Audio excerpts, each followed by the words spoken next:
ইন্নাল হামদুলিল্লাহ ওয়াসসালাতু ওয়াসসালামু আলা রাসূলিল্লাহ আম্মা বা'দ। সূরা আদিয়াতে আল্লাহ তাআলা আমাদের জন্য অতুলনীয় এক দৃষ্টান্ত পেশ করেছেন। এটি এমন এক উদাহরণ যা আমাদের লজ্জাবনত হতে বাধ্য করে। এই সূরায় আল্লাহ তাআলা আদিয়াতের কসম করেছেন। আদিয়াত অর্থ ঘোড়াসমূহ, কিন্তু তিনি এখানে নিশ্চল দণ্ডায়মান ঘোড়ার কসম করেননি, বরং তিনি বলেছেন ওয়াল আদিয়াতি দবহা, ঊর্ধ্বশ্বাসে ধাবমান অশ্বরাজির শপথ। এখানে আল্লাহ তাআলা প্রচণ্ড বেগে ধাবমান ঘোড়ার কসম করলেন। ঊর্ধ্বশ্বাসে দৌড়ানোর ফলে তাদের ফুসফুসে যেন আগুন ধরে যায়। পরের আয়াতে তিনি বলেন ফালমুরিয়াতি কদহা, যারা ক্ষুরাঘাতে অগ্নিস্ফুলিঙ্গ বিচ্ছুরিত করে। দ্রুত বেগে দৌড়ানোর সময় ঘোড়ার খুরগুলো মাটির সঙ্গে ঘর্ষণের ফলে অগ্নিস্ফুলিঙ্গ বিচ্ছুরিত হয়। এক আগুন জ্বলে ঘোড়ার বুকে, আরেক আগুন জ্বলে তার পায়ে। পরের আয়াতে আল্লাহ তাআলা ইরশাদ করেন ফালমুগীরাতি সুবহা, যারা আক্রমণ চালায় প্রভাতকালে। আল্লাহ তাআলা বলছেন ঘোড়াগুলো এমন প্রচণ্ড গতিতে দৌড়ায় অন্য কোনো কারণে নয়, বরং যুদ্ধের কারণে। দিনের প্রথম প্রহরে সেগুলো শত্রু বাহিনীর উপর ঝাঁপিয়ে পড়ে। ঘোড়া জানে সে লড়াইয়ের ময়দানে যাচ্ছে, রণাঙ্গনেই সে ঊর্ধ্বশ্বাসে ছুটছে।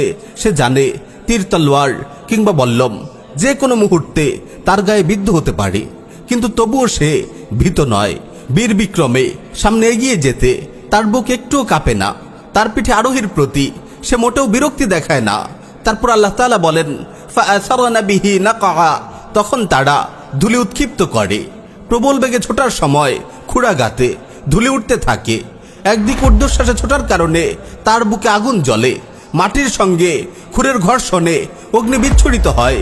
এদিক উড়ন্ত ধুলোর কারণে সে পরিষ্কার বাতাস থেকেও বঞ্চিত হয়। ধুলো ঝড়ের মাঝে শ্বাস নিতে তার ভীষণ কষ্ট হয়। তারপর আল্লাহ তাআলা বলেন ফাওয়াসাতনা বিহি জামআ, অতঃপর তারা শত্রু দলের অভ্যন্তরে ঢুকে পড়ে। এমন কঠিন অবস্থায়ও ঘোড়া মোটেও বিচলিত হয় না।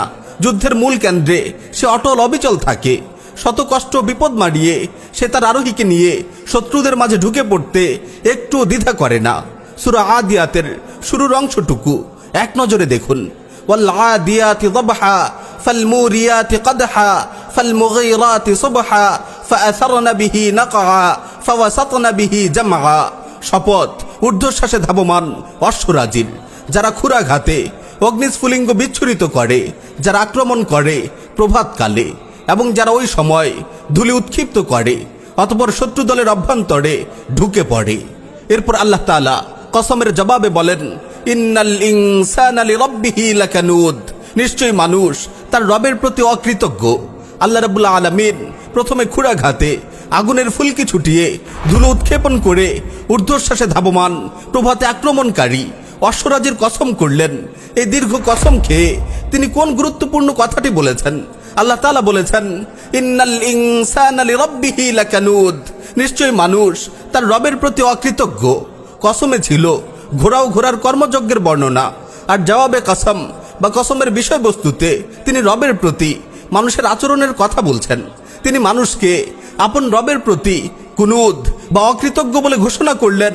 এখানে একটি প্রশ্ন জাগে, আল্লাহ তাআলা ঘোড়ার এমন মর্মস্পর্শী বৈশিষ্ট্য বর্ণনা করে তার নামে কসম খেয়ে মানুষকে অকৃতজ্ঞ বললেন কেন? এখান থেকে একটি গুরুত্বপূর্ণ বিষয় ইঙ্গিত পাওয়া যায়, তা হলো ঘোড়া তার আরোহীর জন্য নিজের জীবনকে তুচ্ছ জ্ঞান করে লড়াইয়ের ময়দানে সাহস ও কুরবানির ঝড় তোলে।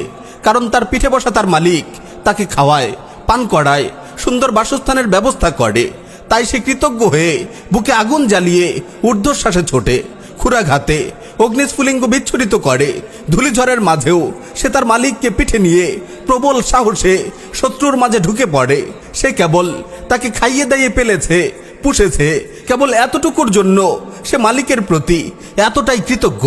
লড়াইয়ের ময়দানে সে মালিকের জন্য নিজের প্রাণ বিসর্জন দিতেও কুণ্ঠাবোধ করে না। কিন্তু আমরা মানুষরা কি করি? যিনি আমাদেরকে সৃষ্টি করেছেন, আমাদের নিয়ামত দিয়ে ঘিরে রেখেছেন, তার প্রতি আমরা কেমন আচরণ করছি?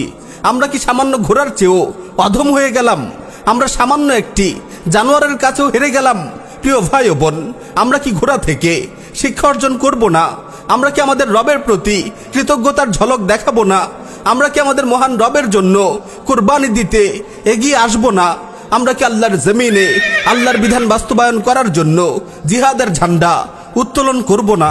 আমরা কি আল্লাহর জমিনে আল্লাহর বিধান বাস্তবায়ন করার জন্য জিহাদের ঝান্ডা উত্তোলন করব না? উত্তোলন করব না, উত্তোলন করব না, উত্তোলন করব না, উত্তোলন করব না, উত্তোলন করব না, উত্তোলন করব না।